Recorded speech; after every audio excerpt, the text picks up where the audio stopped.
Hello dear student,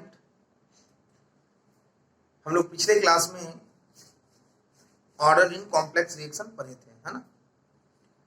तो मैंने देखा था कि अगर कॉम्प्लेक्स रिएक्शन का अगर ऑर्डर आपको निकालना है, अगर कॉम्प्लेक्स रिएक्शन का अगर आपको ऑर्डर निकालना है तो आपको क्या करना होता था। अगर कॉम्प्लेक्स रिएक्शन का अगर ऑर्डर निकालना होता था तो पहले हम लोग स्लो एलिमेंट्री स्टेप को पकड़ते थे और वो जो स्लो एलिमेंट्री स्टेप होता था उसका रेट लॉ एक्सप्रेशन लिखते थे। उसके रेट लॉ एक्सप्रेशन लिखने के बाद अगर उसमें कोई इंटरमीडिएट होता था तो उस इंटरमीडिएट को हम लोग रिप्लेस करते थे। कैसे रिप्लेस करते थे? By expression of equilibrium constant. ठीक है, देखिए बच्चों, आप लोग से मेरी एक कंप्लेन है ना। आप लोग लग रहा है कि आप लोग पूरे डेडिकेशन के साथ पढ़ नहीं रहे हो, क्योंकि मैंने पिछले क्लास में मैं एक क्वेश्चन दिया था होमवर्क और उसका रिप्लाई बहुत कम लोगों ने दिया है। हाँ, कुछ लोगों ने दिया है, सही भी करेक्ट आंसर में रिप्लाई दिया है, लेकिन मैं मेरी एनर्जी डाउन हो जाती है ना। बहुत मेहनत लगता है भाई वीडियो बनाने में। एक क्लासरूम टीचिंग और ऑनलाइन टीचिंग जितना आसानी से आपके सामने स्क्रीन पे आ जाता है उतना एक्चुअली उतना आसानी से होता नहीं है। और कोई आदमी आपके लिए इतना मेहनत कर रहा है और अगर आप रिप्लाई नहीं देते हो तो बहुत दुख की बात है ना। इस ढंग से काम नहीं चलेगा, आपको पढ़ना पड़ेगा, है ना। तो चलो देखो, तो आज हम लोग कुछ क्वेश्चन और लिखते हैं, है ना। देखिए, ऐसा क्वेश्चन कभी कभी पूछ दिया जाता है, बोलता है कि एक क्वेश्चन दे रखा है 2N2O5 4NO2 + O2, है ना। ये क्वेश्चन में गिवन है -dN2O5/dt बराबर दिस, dNO2/dt बराबर दिस और dO2 बराबर दिस, है ना। और ये ऑप्शन देखने से लग रहा है कि आपसे K1, K2 और K3 के बीच में रिलेशन पूछा जा रहा है। ठीक है, ये ऑप्शन देखने से क्या लग रहा है आपसे? K1, K2 और K3 के बीच में रिलेशन पूछा जा रहा है। ठीक है, तो अगर आपसे K1, K2 और K3 के बीच में अगर रिलेशन पूछा जा रहा है तो हम कैसे K1, K2 और K3 के बीच में रिलेशन बताएंगे, है ना। एक क्वेश्चन में ये गिवन है दिस, दिस और दिस, है ना। तो बोलता है कि relation between K1, K2 and K3, है ना। तो हम लोग कैसे K1, K2 और K3 के बीच में रिलेशन बताएंगे, है ना। मुझे ये बताना है, तो हम लोग कैसे K1, K2 और K3 के बीच में मुझे रिलेशन बताना है। मैं कैसे K1 और K2 और K3 के बीच में रिलेशन में बता पाऊंगा। तो अगर K1, K2 और K3 के बीच में अगर आपसे रिलेशन पूछा जा रहा है तो देखो, तो एक K1 यहाँ है, K2 यहाँ है और K3 यहाँ है ना। तो K1, K2 और K3 के बीच में हम रिलेशन तब बता पाएंगे जब dN2O5/dt, dNO2/dt और dO2/dt के बीच में मुझे रिलेशन आ जाए। हम ये dN2O5/dt, dNO2/dt और dO2/dt के बीच में अगर मुझे रिलेशन मिल जाए तो हम K1, K2 और K3 के बीच में रिलेशन बता सकते हैं। देखो, तो ये dN2O5/dt, dNO2/dt और dO2/dt के बीच में रिलेशन है क्या? तो ये रिएक्शन है और रिएक्शन बैलेंस है।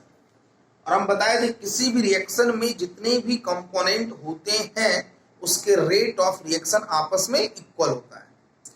किसी भी रिएक्शन में जितने भी कंपोनेंट होते हैं, किसी भी रिएक्शन में जितने भी कंपोनेंट होते हैं, सभी कंपोनेंट के जो रेट ऑफ रिएक्शन होते हैं वो आपस में इक्वल होते हैं।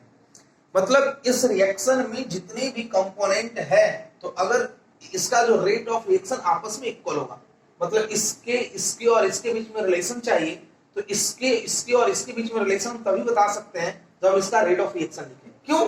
क्योंकि जब तक हम इसके और इसके बीच में रिलेशन नहीं लिखेंगे, जब तक हम K1, K2 और K3 के बीच में रिलेशन नहीं लिखेंगे। देखिए, क्वेश्चन बनाना बहुत बड़ी चीज नहीं है। बहुत सारे लोग होते हैं सॉल्यूशन देखकर क्वेश्चन बना देते हैं। सबसे बड़ी चीज है कि आप क्वेश्चन पे सोचते कैसे हो, आपको सोचने आता है या नहीं आता है, मैटर ये करता है। क्वेश्चन तो बहुत लोग बनाते हैं, और प्लीज मेरे भाई अगर होमवर्क देते हैं तो उसका थोड़ा रिप्लाई दिया करो, है ना। तो ये बोल रहा है कि K1, K2 और K3 के बीच में रिलेशन तब आएगा जब इसके और इसके बीच में रिलेशन आ जाए। तो इसके और इसके बीच में रिलेशन क्या है? तो रेट ऑफ रिएक्शन का रिलेशन है। मतलब इस रिएक्शन में जितने भी कंपोनेंट है सभी का रेट ऑफ रिएक्शन आपस में इक्वल है। तो अगर हम रेट ऑफ रिएक्शन लिखेंगे तो रेट ऑफ रिएक्शन क्या होता था? इसका अगर आप रेट ऑफ रिएक्शन लिखोगे इसके रिस्पेक्ट में सभी का रेट ऑफ रिएक्शन आप इक्वल लिख सकते हो, तो change in concentration upon change in time into coefficient, इसका क्या लिख सकते हो DNO2 अपॉन 4 dt, और इसका क्या लिख सकते हो DO2 अपॉन dt, है ना।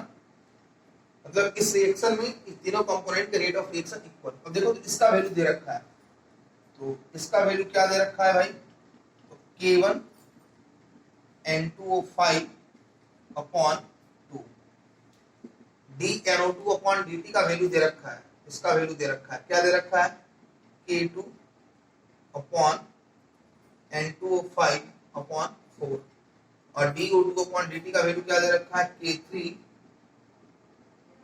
N2O5, है ना। तो ये N2O5 N2O5 ये N2O5 गया, तो क्या बचा K1/2 बराबर K2/4 बराबर K3, ठीक है। मुझे K1 K2 और K3 में रिलेशन चाहिए, तो अगर इस तरह का कहीं पे कैलकुलेशन हो तो देखो नीचे में सबसे बड़ा कौन है, तो नीचे में सबसे बड़ा 4 है, तो इस 4 में अगर हम ऊपर में सबसे मल्टीप्लाई कर दें तो अगर हम लिखते हैं 4K1/2 4K2/4 बराबर 4K3, क्या हो जाएगा ये 2K1 बराबर K2 बराबर 4K3, है ना। तो 2K1 बराबर K2 बराबर 4K3। देखो क्वेश्चन पे आपको सोचने आना चाहिए, कैसे हम सोचे, question banana is not very important. तो क्वेश्चन बन गया तो बहुत बड़ी बात नहीं है, बड़ी बात क्या है कि आपको क्वेश्चन पे सोचने आता है या नहीं आता है। तो हमने आपको क्वेश्चन पे सोचने बताया कि आपको क्वेश्चन पे सोचना कैसे है, बात समझ रहे हैं मेरे भाई। चलिए हम लोग इसको लिख लेते हैं, है ना, इसको लिख लो आप।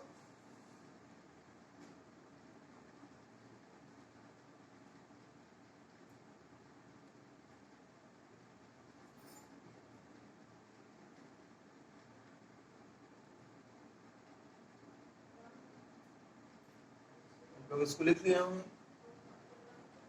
लोग थोड़ा डिफरेंट डिफरेंट टाइप्स के हम लोग क्वेश्चन आज हम देखते हैं, है ना।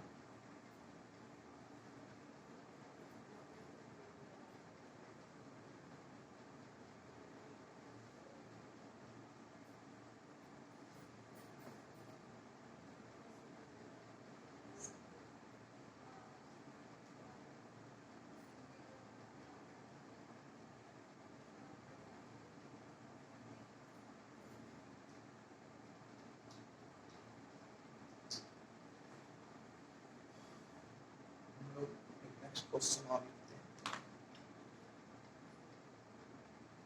जिनके पास पीडीएफ है क्वेश्चन नंबर 79 देखेंगे।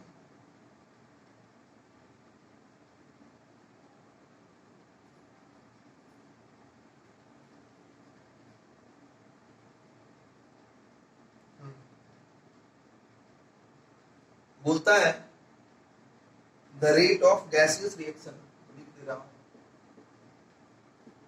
The rate of gaseous reaction,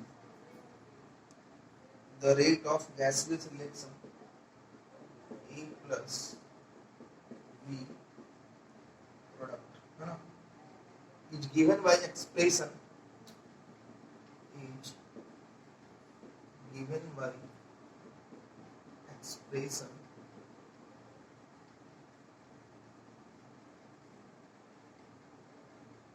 dx upon dt बराबर K concentration of A concentration of B। बोलता है if the volume of the reaction vessel, if the volume of the reaction vessel is suddenly reduced to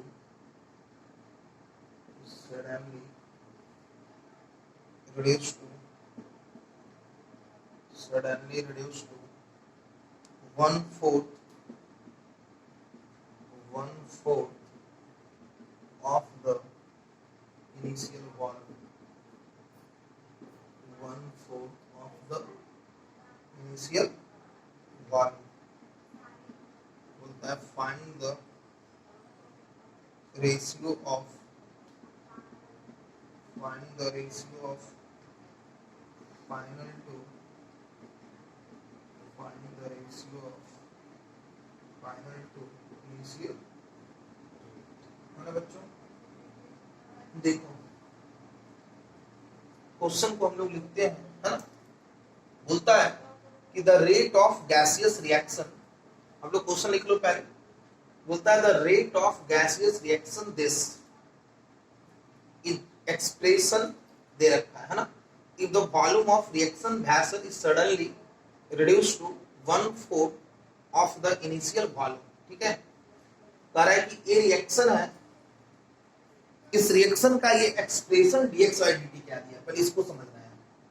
तो dx/dt मतलब change in concentration का term लिखा है, मतलब change in concentration upon change in time का term लिखा है। तो change in concentration upon change in time ऐसे लिखा था, रेट ऑफ गैसियस रिएक्शन, मतलब ऊपर में लिखा हुआ था रेट ऑफ गैसियस रिएक्शन, मतलब ये जो है वो रेट ऑफ रिएक्शन का एक्सप्रेशन है। क्या है, तो r के बदले dx/dt क्यों लिखा है, बोलेगा सर क्वेश्चन में तो रेट ऑफ रिएक्शन लिखा हुआ था, लेकिन यहाँ पर रेट ऑफ रिएक्शन r ना लिखकर ये dx/dt क्यों दिया है। तो ये dx/dt का मतलब है change in concentration upon change in time के टर्म में लिखा है। किसको, ये रेट ऑफ रिएक्शन, मतलब इस क्वेश्चन में इस रेट ऑफ रिएक्शन को dx/dt के टर्म में लिखा है। तो r लिखकर, r ना लिखकर ये dx/dt इसलिए लिखा है क्योंकि इस रेट ऑफ रिएक्शन को change in concentration upon change in time के टर्म में लिखा है। एक्चुअली में है क्या, रेट ऑफ रिएक्शन r है। बोलता है इस रिएक्शन और इस रिएक्शन का रेट ऑफ रिएक्शन गिवन है। ठीक है, बोलता है if the volume of the reaction vessel is suddenly reduce to, बोलता है कि अगर इसके वॉल्यूम को अचानक reduce to 1/4 of the initial volume, बोलता है कि अगर इसके वॉल्यूम को रिड्यूस टू का मतलब होता है घटाकर, तो अगर इसके वॉल्यूम को घटाकर 1/4 कर दिया जाता है, मतलब पहले अगर इनिशियल वॉल्यूम इसका v था तो ये इसका फाइनल वॉल्यूम v/4 कर दिया जाता है ना। तो बोलता है find the ratio of final rate to initial rate. तो देखो इस तरह के जब हम लोग क्वेश्चन बनाते हैं तो इससे बहुत सारा थ्योरी क्लियर होता है, इससे बहुत सारा थ्योरी क्लियर होता है। मतलब पहला नंबर तो है कि इस रिएक्शन का रेट चेंज हो रहा है कब, जब वॉल्यूम चेंज कर रहे हैं। ठीक है, पहला बात। तो अब ये क्वेश्चन एराइज होता है कि वॉल्यूम चेंज होने से रिएक्शन का रेट क्यों चेंज हो रहा है। समझो आपको क्या कह रहा है, final rate to initial rate, है ना। बोलता है कि कोई गैसियस रिएक्शन है, इस रिएक्शन का इनिशियल वॉल्यूम पहले v था, इसके वॉल्यूम को अचानक घटाकर v/4 कर दिया जा रहा है, मतलब पहले से इसका वॉल्यूम को घटाकर v/4 कर दिया जा रहा है, मतलब पहले से इसको वॉल्यूम को सडनली घटाकर कितना कर दिया जा रहा है, v से v/4। मतलब बोलता है कि if the volume of the reaction vessel is suddenly reduced to 1/4 of the initial volume, मतलब इसके वॉल्यूम को सडनली घटाकर 1 से 1/4 कर दिया जा रहा है। तो बोल रहा है find the ratio of final to initial rate. तो बोल रहा है find the ratio of final to initial rate, मतलब फाइनल रेट और इनिशियल रेट के रेशियो बताओ। ठीक है, समझो। तो मान लेते हैं कि इस गैसियस रिएक्शन का पहले वॉल्यूम v था, तो इस गैसियस रिएक्शन का पहले वॉल्यूम v था और इसके वॉल्यूम को घटाकर v से क्या कर दिया गया, v/4 कर दिया गया। तो v से v/4 कर दिया गया तो बोलता है इसके रेट कैसे चेंज। सोचो, तो पहला क्वेश्चन राइज होता है क्या इसके वॉल्यूम बदलने से रेट बदलेगा। सोचो तो, हम क्या वॉल्यूम और रेट ऑफ रिएक्शन में कोई रिलेशन पढ़े हैं क्या। बोलेगा नहीं सर बिल्कुल नहीं पढ़े हैं, हम तो वॉल्यूम और रेट ऑफ रिएक्शन में कोई रिलेशन ही नहीं पढ़े हैं। तो रिलेशन किस में पढ़े हैं, तो कॉन्सेंट्रेशन और रेट ऑफ रिएक्शन में। तो जब हम लोग कॉन्सेंट्रेशन और रेट ऑफ रिएक्शन में जब रिलेशन पढ़े हैं, तो जब कॉन्सेंट्रेशन और रेट ऑफ रिएक्शन में रिलेशन जब पढ़े हैं तो वॉल्यूम बदलने से रिएक्शन के रेट क्यों बदल रहे हैं। सवाल उठता है ना भाई, रेट तो तब बदलेगा ना जब कॉन्सेंट्रेशन बदला होगा। तो रेट तो तब बदलेगा जब कॉन्सेंट्रेशन बदला होगा, लेकिन वॉल्यूम बदलने से कॉन्सेंट्रेशन अब देखो क्यों, जैसे हम लोग देखो तो से मान लेते हैं इसमें कुछ ए के मोल रहे होंगे और इसमें कुछ बी के मोल रहे होंगे, तो मोल ऑफ ए रहे होंगे और मोल ऑफ बी रहे होंगे। देखो रिएक्शन का रेट जो है वो कॉन्सेंट्रेशन का डायरेक्टली प्रोपोर्शनल है। रिएक्शन का जो रेट होता है वो कॉन्सेंट्रेशन के डायरेक्टली प्रोपोर्शनल है, और कॉन्सेंट्रेशन मोल बदलने से भी बदलते हैं और वॉल्यूम बदलने से भी बदलते हैं। तो ये कॉन्सेंट्रेशन मोल बदलने से बदलते हैं और वॉल्यूम बदलने से बदलते हैं, लेकिन क्या मोल बदला होगा क्या? नहीं, क्योंकि उसी कंटेनर में है। पहले इसका वॉल्यूम भी रहा होगा, अब इसके वॉल्यूम को घटाकर v/4 कर दिया गया। मतलब कॉन्सेंट्रेशन मोल बदलने से बदलता और वॉल्यूम बदलने से भी बदलता, लेकिन क्या ए और बी के मोल बदले होंगे? नहीं बदले होंगे। तो ए और बी का मोल जो रहा होगा वही मोल रहा होगा। तो बदला कौन? तो ये वॉल्यूम, और ये वॉल्यूम बदलने से कॉन्सेंट्रेशन बदला, और कॉन्सेंट्रेशन बदलने से रेट ऑफ रिएक्शन बदला। अगर मैं आपसे बोलूं कि बताओ भाई कि क्या वॉल्यूम बदलने से आपके रेट ऑफ रिएक्शन बदलेंगे? अगर मैं आपसे बोलूं कि क्या वॉल्यूम बदलने से आपके रेट ऑफ रिएक्शन बदलेंगे, तो आप बोलेगा यस सर, श्योर बदलेगा। क्यों? क्योंकि वॉल्यूम बदलने से कॉन्सेंट्रेशन बदलेगा। एकदम बारीकी समझना है। कॉन्सेंट्रेशन मोल बदलने से भी बदल सकता है, वॉल्यूम बदलने से भी बदल सकता है। तो क्या मोल बदले होंगे क्या? तो मोल कांस्टेंट रहा होगा, तो बदला क्या होगा? तो वॉल्यूम। और जब वॉल्यूम बदलेगा तो कॉन्सेंट्रेशन बदलेगा, जब वॉल्यूम बदलेगा तो कॉन्सेंट्रेशन बदलेगा, और कॉन्सेंट्रेशन बदलेगा तो रेट ऑफ रिएक्शन बदलेगा। मतलब इस क्वेश्चन में वॉल्यूम चेंज होने से रेट ऑफ रिएक्शन इसलिए चेंज हुआ क्योंकि वॉल्यूम बदलने से कॉन्सेंट्रेशन बदल जा रहा है, और जब कॉन्सेंट्रेशन बदलेगा तो रेट ऑफ रिएक्शन चेंज करेगा। ठीक है? एकदम एकदम क्वेश्चन बनाना मैटर नहीं है, क्वेश्चन को पोस्टमार्टम करो, एनालिसिस। जब तक आप क्वेश्चन को पोस्टमार्टम करने नहीं जानते, आपसे क्वेश्चन सीख ही नहीं सकते हो। तो क्या बदला यहां पे भाई? तो वॉल्यूम बदला, तो मोल तो बदला नहीं। चलो अब देखो, इस तरह का कहीं भी क्वेश्चन हो तो हम क्या करते हैं, पहले हम लोग इनिशियल रेट निकाल लेते हैं। इस dx, आप लोग क्वेश्चन लिख चुके होंगे अब तक, तो इस dx बाई dt को हमने r माना, तो इस r को हम लोग क्या लिख सकते हैं? एक्सप्रेशन में दे रखा है k a इंटू, है ना? इसका वॉल्यूम चेंज हो रहा है, तो मान लेते हैं इनिशियल रेट। तो इसके इनिशियल रेट कॉन्सेंट्रेशन, तो मान लेते हैं कि पहले इसके वॉल्यूम v थे, नंबर ऑफ मोल Na था A का, और B का Nb था। तो सोचो, जब इसका वॉल्यूम V था तो number of mole Na A का, और नंबर यहां लिख दिए number of mole of A, number of mole of B। तो इस कॉन्सेंट्रेशन को हम लिख सकते हैं number of mole of upon A into V, number of mole upon B into V। ठीक है? कब? जब इसका वॉल्यूम V था इनिशियली। अब क्या बोल रहा है? इसके वॉल्यूम को सडनली घटाकर रिड्यूस टू 1/4 कर दिया गया।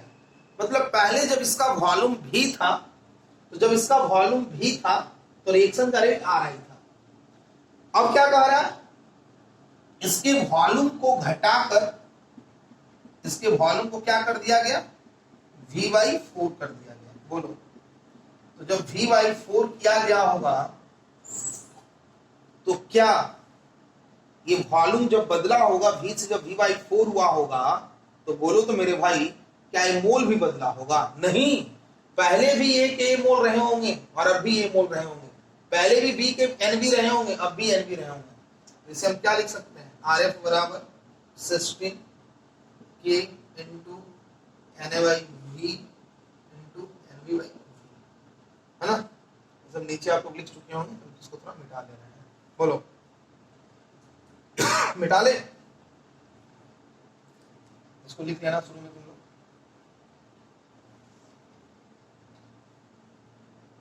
तो क्या बोलता है? फाइनल टू इनिशियल, है ना? तो फाइनल टू इनिशियल रेशियो तो ले ही सकते हैं। तो फाइनल क्या हो गया? 16 K Na/V into Nb/V, initial K Na/V into Nb/V, गया गया, फाइनल टू इनिशियल रेशियो क्या आ गया? 16:1।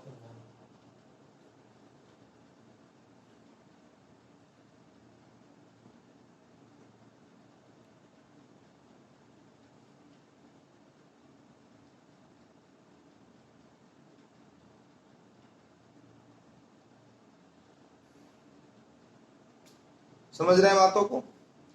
मतलब वॉल्यूम बदलने से क्यों रेट ऑफ रिएक्शन बदला? क्योंकि कॉन्सेंट्रेशन बदला, और कॉन्सेंट्रेशन बदलेगा तो आपका रेट ऑफ रिएक्शन भी चेंज होगा।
इसको लिख लीजिए आप लोग।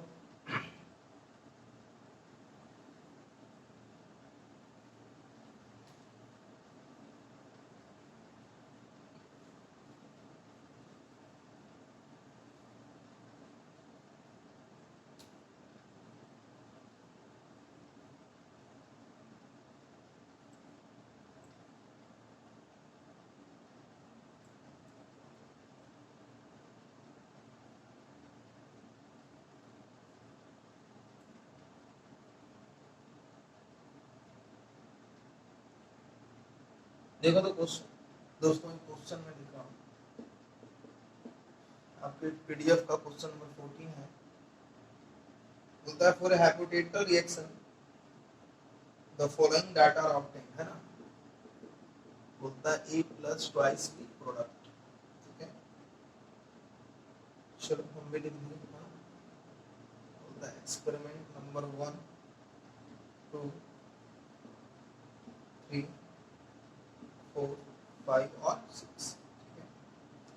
यहाँ पे कॉन्सेंट्रेशन दे रखा है, क्या दे रखा है 0.10 0.30 0.30 0.10 0.20 0.30। कॉन्सेंट्रेशन ऑफ बी दे रखा है 0.20 0.40 0.80 0.40 0.60 1.20, है ना। रेट दे रखा है 3 × 10 की पावर 2 3.6 × 10 की पावर 3 1.44 × 10 की पावर 4, है ना। चलो ठीक है, ये आपसे पूछा क्या जा रहा है, ठीक है। अब देखो तो इस तरह का क्वेश्चन है, पहले इस क्वेश्चन को लिखो, मैं इसको मिटाने वाला हूँ, ठीक है। तो अगर इस तरह का क्वेश्चन है आपके पास तो देख तो मेरे भाई, बोलता है कि जब ए का कॉन्सेंट्रेशन 0.10 है और बी का कॉन्सेंट्रेशन 0.20 है तो रिएक्शन का रेट ये है। जब ए का कॉन्सेंट्रेशन 0.30 है, बी का कॉन्सेंट्रेशन 0.40 है तो रिएक्शन का रेट ये है। जब ए का कॉन्सेंट्रेशन 0.30 है और बी का कॉन्सेंट्रेशन 0.80 है तो रिएक्शन का रेट ये है ना। मतलब अगर मैं ऐसे गौर से देखूं तो क्या बताना चाह रहा है, तो ये बताना चाह रहा है कि डिफरेंट डिफरेंट कॉन्सेंट्रेशन पे रिएक्शन के रेट जो है वो डिफरेंट डिफरेंट है ना, यही बताना चाह रहा है। मतलब जब हम ए का कॉन्सेंट्रेशन 0.10 ले रहे हैं और बी का कॉन्सेंट्रेशन 0.20 ले रहे हैं तो रिएक्शन का रेट 3 × 10 की पावर 2 आ रहा है, ठीक है। जब ए का कॉन्सेंट्रेशन 0.30 ले रहे हैं, बी का कॉन्सेंट्रेशन 0.40 ले रहे हैं तो रिएक्शन का रेट ए आ रहा है ना। और ए का कॉन्सेंट्रेशन जब 0.30 ले रहे हैं, बी का 0.80 ले रहे हैं तो रिएक्शन का रेट ये आ रहा है ना। मतलब ये बताना चाह रहा है कि डिफरेंट डिफरेंट कॉन्सेंट्रेशन पे रिएक्शन का रेट डिफरेंट डिफरेंट है। तो बोल रहा है कि अगर हम उसी प्रकार जब हम ए का कॉन्सेंट्रेशन 0.10 लेंगे, बी का कॉन्सेंट्रेशन 0.40 लेंगे, रिएक्शन का रेट क्या होगा। ए का कॉन्सेंट्रेशन जब 0.20 लेंगे और इसका कॉन्सेंट्रेशन 0.60 लेंगे, तो रिएक्शन का रेट क्या होगा, ये पूछ रहा है ना। मतलब अब देखो हम लोग रेट ऑफ रिएक्शन बताएंगे कैसे, बताएंगे। तो अगर आपको रेट ऑफ रिएक्शन चाहिए तो पहला नंबर तो रेट लॉ एक्सप्रेशन चाहिए। ऐसा नहीं है कि हर एक रिएक्शन वो लॉ ऑफ मास एक्शन को फॉलो करता है ना। ये reaction law of mass action को फॉलो कर भी सकता है, नहीं भी, उसमें हमारे पास नहीं था। हमारे पास कॉन्सेप्ट है कि लॉ ऑफ मास एक्शन को वही रिएक्शन फॉलो करेंगे जो रिएक्शन एलिमेंट्री होंगे। तो ऐसा नहीं कि इसको देखकर हम कह देंगे कि हम यहाँ से लॉ ऑफ मास एक्शन से हम लोग रेट ऑफ रिएक्शन लिख लेंगे। अगर ऐसा सोचते हैं तो आपको गलत सोचते हैं, ये टोटली रॉन्ग सोचते हैं, ऐसा बिल्कुल भी नहीं सोचना है। तो पहला काम तो आपको रेट ऑफ रिएक्शन निकालना है ना। तो रेट ऑफ रिएक्शन निकालना तो बहुत आसान है मेरे भाई। तो आप क्या करते थे, तो रेट ऑफ रिएक्शन निकालने के या तो ट्रिक यूज करते थे, या तो फिर आप मान लेते थे कि r बराबर के a के पावर x b के पावर y और r बराबर के a की पावर x b के पावर y, और ये तीनों एक्सपेरिमेंटल डाटा को क्या कर रहा है, सेटिस्फाइड कर रहा है ना। तो हम क्या करते हैं, इसको हम मिटा लेते हैं। तुम इसको लिख लो पहले क्वेश्चन को।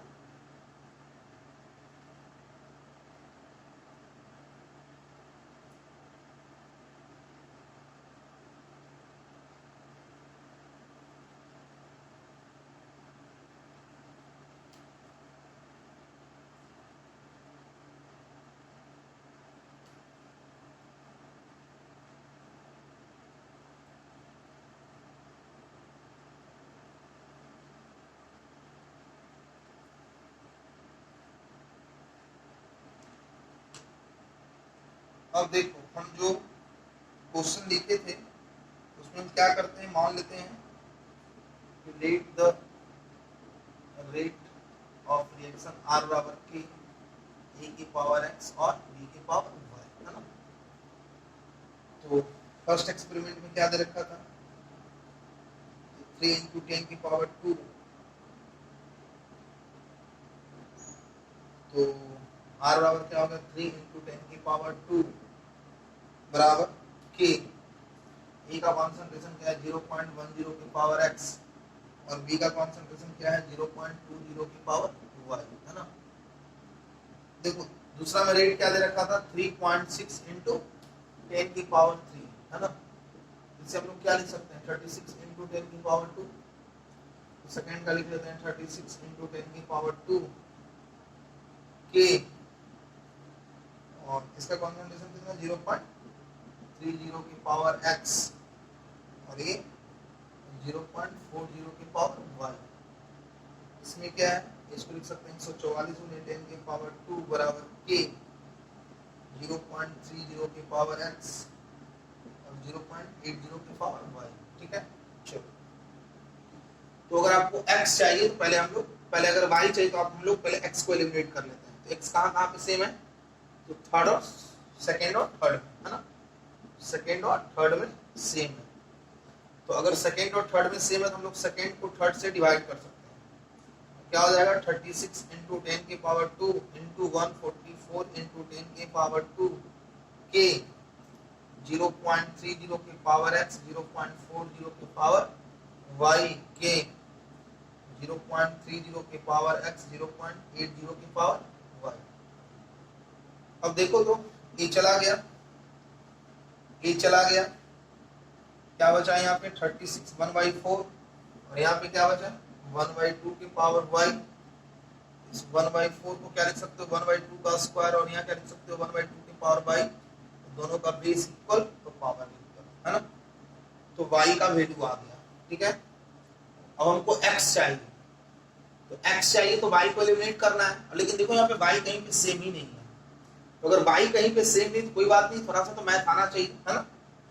तो ऐसा नहीं कि सेम नहीं है तो वैल्यू नहीं निकलेगा, किसी में किसी को डिवाइड कर लो। तो अगर सेकंड में अगर हम फर्स्ट में अगर हम सेकंड को डिवाइड करते हैं तो क्या हो जाएगा, 3 × 10 की पावर 2 के 0.10 की पावर x, 0.20 की पावर y। यहाँ क्या हो जाएगा 36 × 10 की पावर 2 के 0.30 की पावर x 0.40 की पावर y, है ना।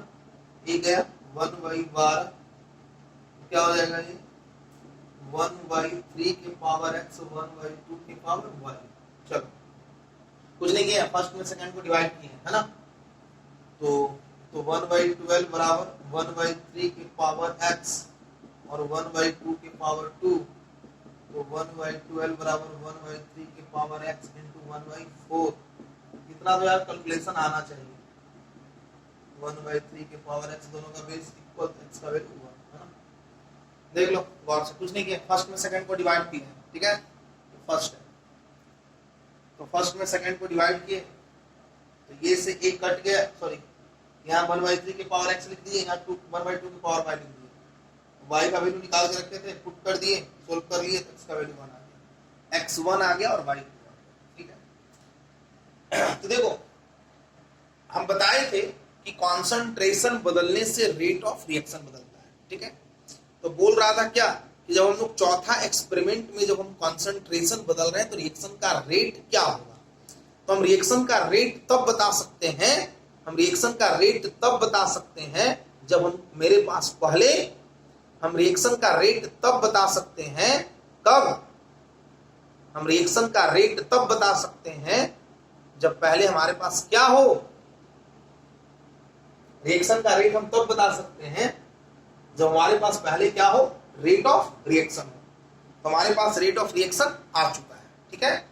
तो अगर हमारे पास रेट ऑफ रिएक्शन अगर आ चुका है, तो अब रेट ऑफ रिएक्शन आ चुका है तो हम लोग क्या करेंगे, चलो इसको लिख दिए। जब रेट ऑफ रिएक्शन आ चुका है तो क्या गया रेट ऑफ रिएक्शन, इसको लिख लो आप लोग। चलो थोड़ा 2 मिनट का टाइम दे लेते हैं।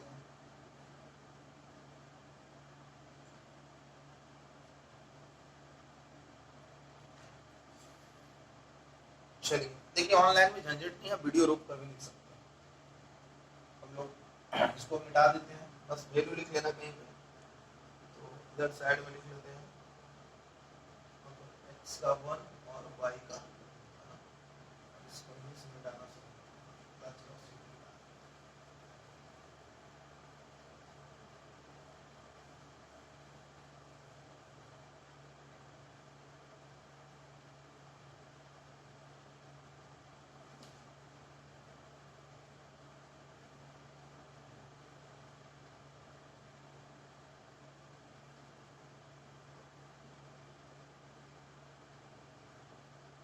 r बराबर क्या हो गया, k, a का वैल्यू 1 और b का वैल्यू, ठीक है। चलो तो क्या बोल रहा है कि जब हम a और b का जब हम कॉन्सेंट्रेशन बदल रहे हैं तो हमको रेट ऑफ रिएक्शन चाहिए, ठीक है।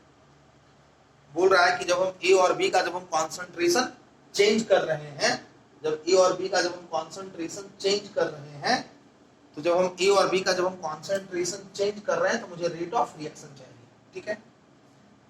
तो हम रेट ऑफ रिएक्शन तब बता पाएंगे जब पहले मेरे को रेट कांस्टेंट पता हो, है ना। जब तक मेरे को रेट कांस्टेंट पता नहीं होगा, देखो ये सब सीरीज है, जब आप बढ़िया क्वेश्चन जब बनाएंगे तो आपको बहुत कुछ सीखने को मिलेगा। पहला बात कि अगर आपको डिफरेंट कॉन्सेंट्रेशन पे जब रेट ऑफ रिएक्शन चाहिए तो पहले रेट लॉ एक्सप्रेशन चाहिए। जब तक मेरे पास रेट लॉ एक्सप्रेशन नहीं होगा, जब तक मेरे पास रेट लॉ एक्सप्रेशन नहीं होगा तो हम रेट ऑफ रिएक्शन नहीं बता सकते। तो पहला काम मैंने क्या करा, रेट लॉ एक्सप्रेशन लिख लिया। जब मैंने रेट लॉ एक्सप्रेशन लिख दिया तो इस रेट लॉ एक्सप्रेशन में दूसरा क्या चाहिए, मेरे को रेट कांस्टेंट चाहिए। अब हमारे मन में सवाल आता है कि भाई रेट कांस्टेंट कैसे निकालेंगे, है ना।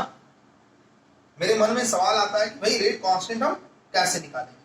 तो हम बताया कि तुम किसी कॉन्सेंट्रेशन, जैसे मान लेते हैं एक्सपेरिमेंट 1 में, तो अगर हम एक्सपेरिमेंट 1 में अगर हम इसका यूज करें तो इन एक्सपेरिमेंट 1, तो इन एक्सपेरिमेंट 1 में r का वैल्यू क्या है, 3 × 10 की पावर 2 k 10 की पावर -1, और इसका कंसंट्रेशन कितना है, 2 × 10 की पावर -1, है ना, का स्क्वायर।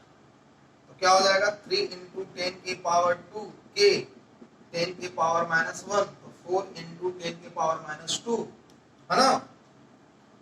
तो कितना हो जाएगा 3 × 10 की पावर 2 k 10 की पावर -1,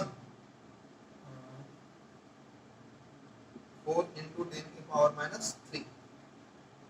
इधर आ जाएगा तो क्या हो जाएगा, 10 की पावर 5 हो जाएगा, है ना, नीचे ऊपर जाएगा तो 3/4 इंटू 10 की पावर 5 के कितना हो जाएगा, 0.75 इंटू 10 की पावर 5 के, है ना। अब बहुत सारे बच्चों को मन में सवाल आ रहा होगा कि सर हम एक्सपेरिमेंट 1 से हम लोग क्यों रेट कांस्टेंट निकालेंगे, है ना। हम एक्सपेरिमेंट 1 से नहीं निकालेंगे। तो एक्सपेरिमेंट 1 से नहीं निकालोगे तो कहां से निकालोगे, तो हम एक्सपेरिमेंट 2 से निकालेंगे। ठीक है, ऐसा मन में सवाल आ रहा होगा, सर हम एक्सपेरिमेंट 1 से हम क्यों निकालेंगे।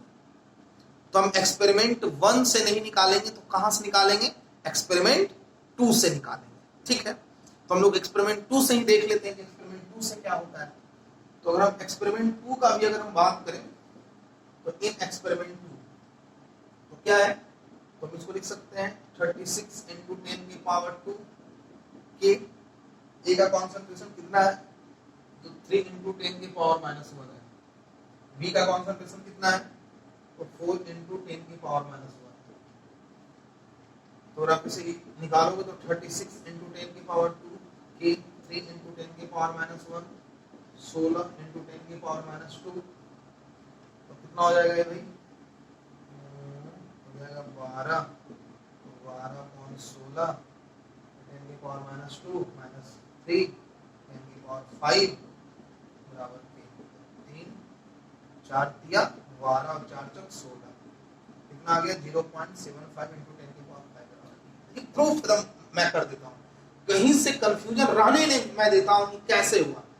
तो मैंने बताया था कि कॉन्सेंट्रेशन चेंज होने से रेट कांस्टेंट चेंज नहीं होता है। तो अगर आपको रेट कांस्टेंट निकालना जब होगा, तो जब आपको रेट कांस्टेंट निकालना होगा तो किसी भी एक्सपेरिमेंटल डाटा यूज करके, मतलब किसी भी एक्सपेरिमेंटल कॉन्सेंट्रेशन को यूज करके आप रेट कांस्टेंट निकाल सकते हो। क्यों, क्योंकि ये जो आपका रेट कांस्टेंट है, तो ये जो आपका रेट कांस्टेंट है वो कॉन्सेंट्रेशन पे डिपेंड ही नहीं कर रहा है। जब हम एक्सपेरिमेंट 2 का जब हमने कॉन्सेंट्रेशन का यूज करा, तो जब हम एक्सपेरिमेंट 2 का कॉन्सेंट्रेशन का यूज करा तो भी हमारा रेट कांस्टेंट कितना आया, जब एक्सपेरिमेंट 1 का यूज करा तो भी हमारा इतना आया। मतलब कि ये जो रेट कांस्टेंट है, ये जो रेट कांस्टेंट है वो क्या है, कॉन्सेंट्रेशन से इंडिपेंडेंट है। ये जो रेट कांस्टेंट है वो क्या है, कॉन्सेंट्रेशन से इंडिपेंडेंट है। मतलब आप कैसा भी कॉन्सेंट्रेशन यूज करो तो रेट कांस्टेंट सेम आना है। तो पहला बात तो रेट कांस्टेंट आ गया।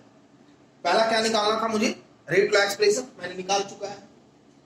दूसरा क्या निकालना था, रेट कांस्टेंट, वो आ चुका है।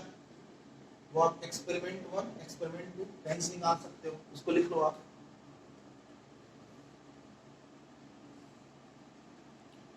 देखो यार, ठीक है, देखिए YouTube पे तो बहुत सारे टीचर पढ़ाते हैं, लेकिन जो लेवल यहाँ मिलेगा, अभी तो शुरू मैं सोच रहा हूँ क्या, अब से मैं 2 लेक्चर बनाने को, एक थ्योरी का एक लेक्चर पर डे और एक लेक्चर न्यूमेरिकल का, है ना।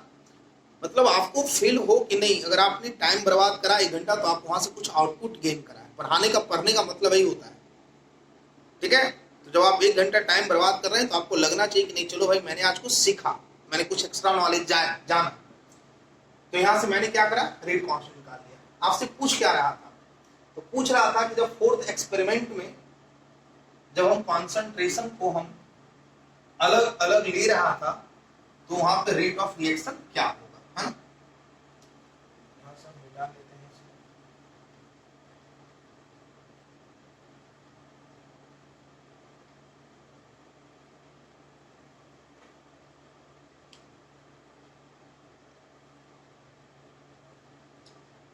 अब देखो, तो इन एक्सपेरिमेंट 4 में क्या था, तो कॉन्सेंट्रेशन कितना ले रहा था, ए का 0, तो आर बराबर तो मेरे को पता है कि ए वी स्क्वायर, है ना। तो के का वैल्यू तो बदलेगा नहीं, 0.75 इंटू 10 की पावर। ए का कॉन्सेंट्रेशन एक्सपेरिमेंट 4 में कितना है, 0.10। देखो बहुत स्टैंडर्ड क्वेश्चन है, आईआईटीज पे पूछता है, सब स्टैंडर्ड क्वेश्चन है। 0.10, बी का कितना है 0.40 का स्क्वायर, है ना। यहाँ से रेट ऑफ रिएक्शन आपका आ गया। दूसरा क्या है, इन एक्सपेरिमेंट 5, तो एक्सपेरिमेंट 5 में क्या है भाई, तो आर निकालना है मेरे को। आर में के तो बदलेगा नहीं, कॉन्सेंट्रेशन जो भी लो कांस्टेंट, रेट कांस्टेंट तो इक्वल रहना है। तो 0.75 इंटू 10 की पावर 4, ए का कॉन्सेंट्रेशन कितना है 0.20, बी का कितना है 0.60 का स्क्वायर। उसी प्रकार एक्सपेरिमेंट 6, एक्सपेरिमेंट 6 में आर का वैल्यू, के का वैल्यू कितना है 0.75 इंटू 10 की पावर 4 इंटू इसका कॉन्सेंट्रेशन कितना है 0.30 और ये कितना है 1.20 की पावर, है ना।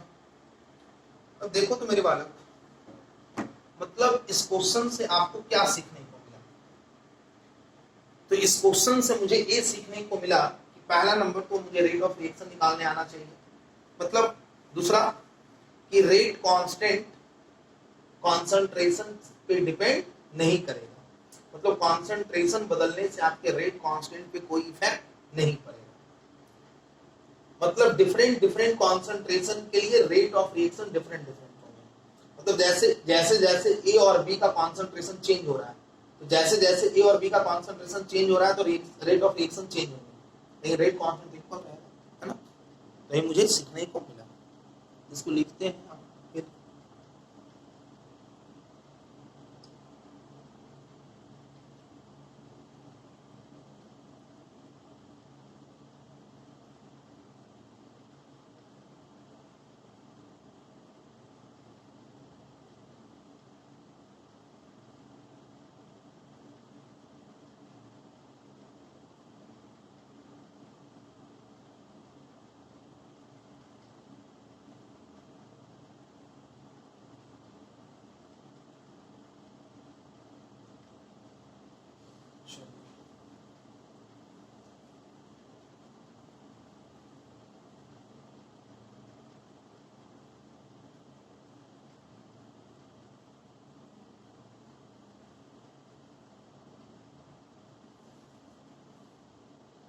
क्वेश्चन देखिए,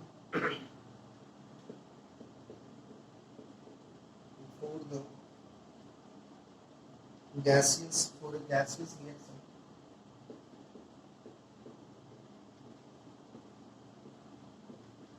for a gaseous reaction, 2A plus B2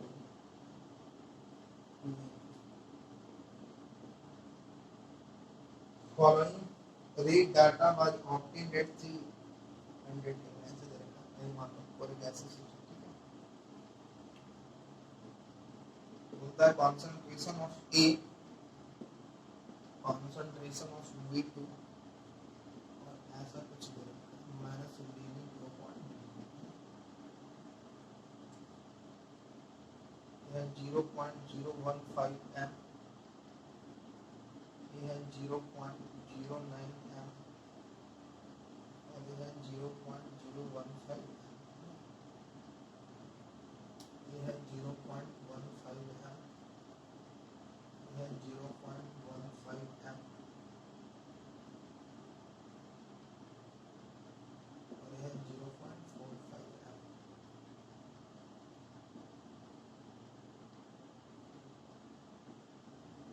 यह 1.8 into 10 की पावर 3 मोलरिटी पर मिनट, 1.08 into 10 की पावर -2 मोलरिटी पर मिनट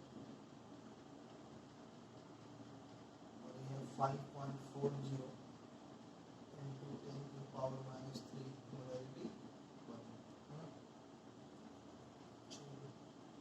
क्वेश्चन हम लिखते हैं, calculate the rate constant, calculate the rate constant for the reaction, calculate the rate constant for the reaction, for the reaction of formation of AB,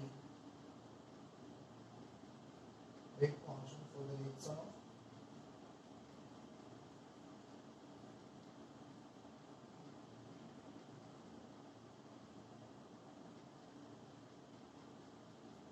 calculate the rate constant of the reaction, ठीक है, and rate of formation and rate of formation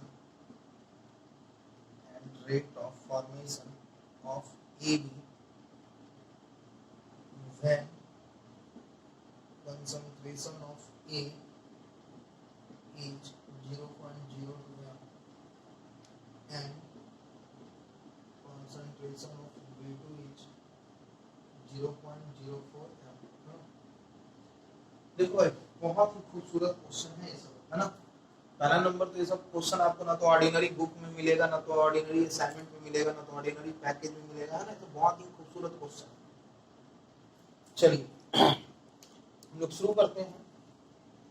बोलता है for a gaseous reaction twice A plus B2 2AB, ठीक है। तो for a gaseous reaction twice A plus B2 2AB, है ना, और ऐसा हमारा रिएक्शन है। बोलता है calculate the rate constant for the reaction and rate of formation of AB। पहले बोलता है रेट कांस्टेंट, ठीक है, रेट कांस्टेंट हम निकाल लेंगे।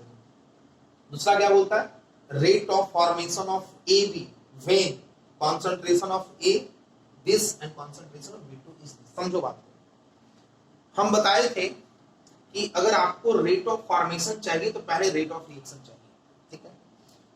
मतलब रेट ऑफ फॉर्मेशन मुझे इस कंसंट्रेशन पे पूछ रहा है, तो मैंने बताया है कि अगर आपको रेट ऑफ फॉर्मेशन चाहिए तो अगर आपको रेट ऑफ फॉर्मेशन चाहिए तो पहले क्या चाहिए आपको, अगर आपको रेट ऑफ फॉर्मेशन चाहिए तो अगर आपको रेट ऑफ फॉर्मेशन चाहिए तो पहले क्या चाहिए आपको, क्या चाहिए आपको, रेट ऑफ रिएक्शन चाहिए। किस कॉन्सेंट्रेशन पे चाहिए, तो इस कॉन्सेंट्रेशन पे चाहिए।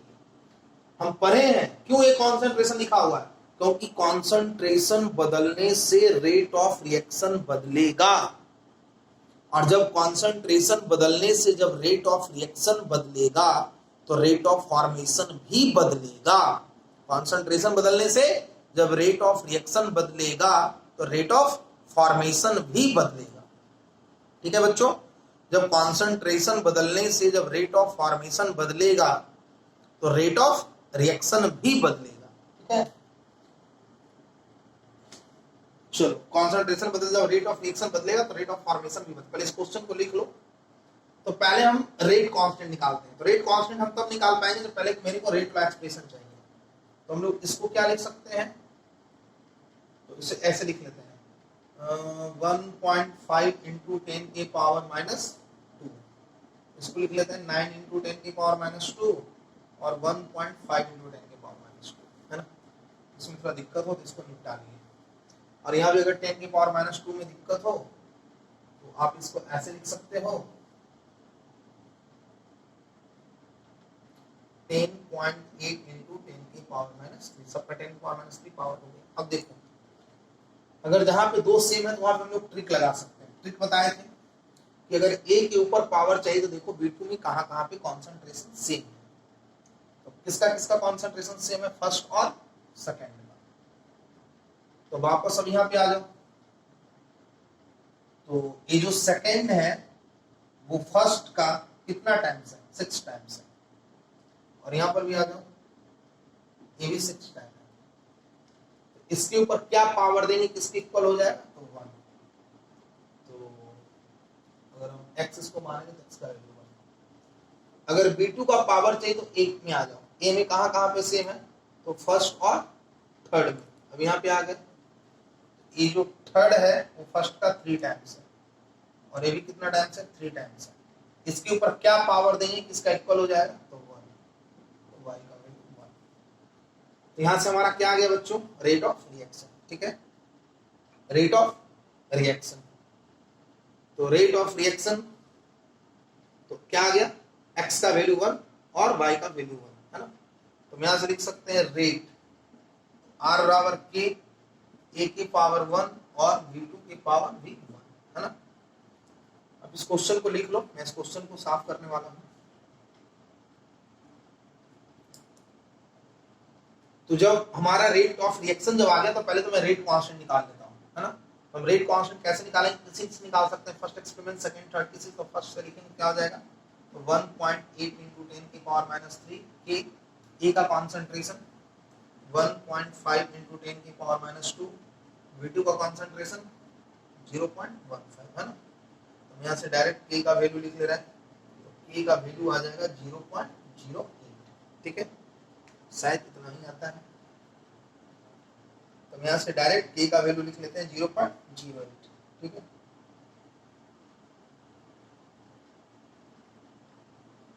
सॉरी 0.8 है, कैलकुलेशन करने का 0, ठीक है, मोलरिटी यहाँ से के आ गया। चलो अब हमको क्या पूछ रहा है कि रेट ऑफ फॉर्मेशन तब बताओ ए बी का जब ए का कॉन्सेंट्रेशन दिस एंड दिस। हम बताएं कि डिफरेंट कॉन्सेंट्रेशन पे रेट ऑफ रिएक्शन डिफरेंट होता है। तो पहला काम क्या करेंगे, तो इस कॉन्सेंट्रेशन पे पहले हम लोग रेट ऑफ रिएक्शन निकालेंगे। तो इस कॉन्सेंट्रेशन पे रेट ऑफ रिएक्शन क्या हो जाएगा, तो के A2 into V2, A2 तो ए का कॉन्सेंट्रेशन कब बोल रहा है, पहले तो के का वैल्यू क्या रखोगे 0.8, A2 का कॉन्सेंट्रेशन 2 × 10⁻² और इसका 4 × 10⁻², कितना हो जाएगा 8 दूना 16 चौक 64 × 10⁻⁴। यहाँ से क्या आ गया रेट ऑफ रिएक्शन, इस कॉन्सेंट्रेशन पे रेट ऑफ रिएक्शन आ गया। लेकिन मुझसे रेट ऑफ रिएक्शन नहीं पूछा जा रहा है, ठीक है, हमसे क्या पूछा जा रहा है, रेट ऑफ फॉर्मेशन ऑफ ए। देखो ये सब क्वेश्चन पे ढेर सारा कॉन्सेप्ट रहता है, ये सब क्वेश्चन सिर्फ वही बच्चे बना सकते हैं जिनके पास फुल्ली कॉन्सेप्ट है, डीपली नॉलेज है। ऐसे भाई ऊपर जाकर से सब क्वेश्चन बनता नहीं है, ठीक है। तो चलो, तो यहां से रेट ऑफ द रिएक्शन आ गया, आप लोग इसको लिख लिए होंगे, वीडियो रोक के लिख लेना। अब हमसे क्या पूछा जा रहा है, बस एक ही लाइन में टाइम, हमसे पूछा जा रहा है रेट ऑफ फॉर्मेशन, है ना। किसका रेट ऑफ फॉर्मेशन पूछा जा रहा है, एबी का। तो बताए थे कि rate of formation of AB का मतलब क्या हो जाता है, तो rate of formation of AB, तो rate of formation of AB तो D A B upon D T. बताए थे इसमें कोएफिशिएंट से डिवाइड नहीं करते हैं, जब हम लोग फॉर्मेशन यूज करते हैं तो कोएफिशिएंट से डिवाइड नहीं करते हैं, लेकिन यहाँ पे आया क्या है, रेट ऑफ रिएक्शन आया है। जब आपको रेट ऑफ रिएक्शन पता है तो रेट ऑफ रिएक्शन का मतलब क्या हुआ, तो रेट ऑफ रिएक्शन का मतलब हुआ, rate of reaction of A B आपको जब पता है तो क्या है, D A B upon 2 D T, है ना। मतलब ये पता है और ये निकालना है, तो क्या हम नहीं निकाल सकते हैं क्या। तो रेट ऑफ रिएक्शन कितना है 64 × 10⁻⁵ D A B upon 2 D T, इस 2 को इधर कर देंगे, 2 × 64 × 10⁻⁵ बराबर D A B upon D T, कितना हो जाएगा 1 डी ए बी अपॉन, है ना। चलिए ठीक है, तो D A B upon D T यहाँ से आ गया रेट ऑफ फॉर्मेशन, ठीक है। तो हमने क्या करा, तो रेट ऑफ फॉर्मेशन के लिए मैंने क्या करा, तो रेट ऑफ फॉर्मेशन के लिए पहले मैंने रेट ऑफ रिएक्शन निकाल लिया। जब रेट ऑफ रिएक्शन मेरे को पता है तो क्या हम लोग रेट ऑफ फॉर्मेशन नहीं लिख सकते हैं क्या, जब मेरे को जब रेट ऑफ रिएक्शन पता है तो हम लोग रेट ऑफ फॉर्मेशन लिख सकते हैं। बोलो नहीं लिख सकते हो, बिल्कुल लिख सकते हो। चलो